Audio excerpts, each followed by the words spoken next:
this add to our lives? What is all of this about? Well, I want to say that this is all terribly important, even though we may not see it initially. We live in a culture that has put God to the side, right? A culture that works to ignore Him, even in some ways to deny Him.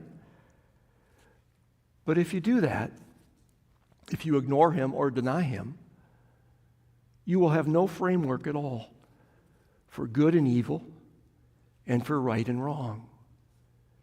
You will be the one who decides what that is. And others will be the ones who decide what that is. And that's chaos in the end, isn't it? We know, of course, we sense, we feel, we experience that there's evil in the world.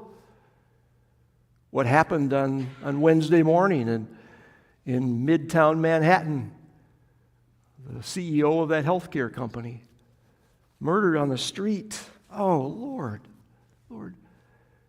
Most people know that's wrong. That shouldn't happen. That's not the way the world is supposed to be. Whatever you think that man did, whatever his company did, he didn't deserve that. That's not right? That's an evil thing. We have a sense of how things should be.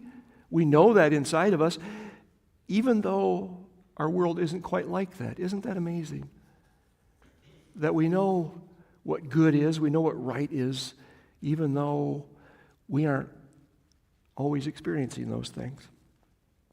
And so we're talking about the unseen realities of this world, and that's what we're dealing with in this text today. And it's so important to believe in this God who reveals Himself in the Bible and in Jesus Christ especially. There's no other story that can really help us to make sense of this world and to put pieces together. Because with this book, the Bible, we have the story of how we've come to be. We have the story of what's wrong with us. We have the story of what's being done for us. We have the story of how we're supposed to live. And we have the story of where it's all headed. And those are things we desperately need to live life right now. So the Lamb wins. That's the first thing. Keep that in mind. But let's understand the symbols a little bit this morning too. Understand the symbols. So there are four things there, especially we're going to look at. The woman, the child, the dragon, and that 1,260 days, right? We'll look at those things for a moment. First of all, the woman. The woman is, we might first of all say, well, that's Mary who gave birth to the child. As this comes out, it's really the church. She's the church, or God's people.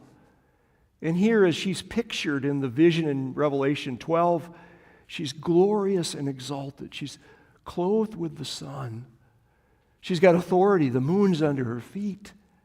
She's victorious. She's got a wreath or a crown, either way you can translate it, with 12 stars in it. So that's the woman. That's the woman in this story. The second thing is the child. And the child is, of course, Jesus Christ. That part that we had, who will rule the nations with an iron scepter, that is a quote back to Psalm 2, verse 9, a psalm about Christ, the Messiah, a messianic psalm. You will rule them with an iron scepter. That's clearly Jesus.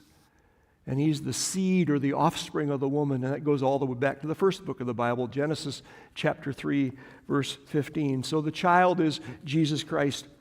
The dragon. Who's the dragon? The dragon or the serpent? The devil or Satan. He gets all of those names in what we heard. That's the devil or Satan, right? That's the dragon. He's got 7 crowned heads. That means he's dominating the world. You can look at texts like Ephesians chapter 2. He's the power in our world. He's someone to wrestle against in chapter 6. 10 horns. I'm not sure how that works. He's got 7 heads and 10 horns, but the 10 horns mean he has great destructive power. Do you see that in our world? Even though you may not think of a dragon when you think of all that power and the things that go wrong, the chaos around us is just so very great, isn't it? Things come apart so easily. Things get broken so easily. Oh my. 10 horns, his destructive power. A third of the stars, his tail swept a third of the stars out of the sky and flung them to the earth. What's that talking about? That seems to be the story the story that comes already before even the Bible begins about these angels or spirits, demons we might say, that these demons went and followed this fallen angel, the devil, to do his work, to be opposed to God. This is the wrestling that we see in our world and we experience. In Job 38 and 2 Peter chapter 2 and Jude 6, talking about fallen angels and angels as stars. So that's the dragon. And then the fourth one, 1,260 days. Isn't that just kind of a random number? Why 1,260? Well, couldn't they at least round it up to 1,300? Or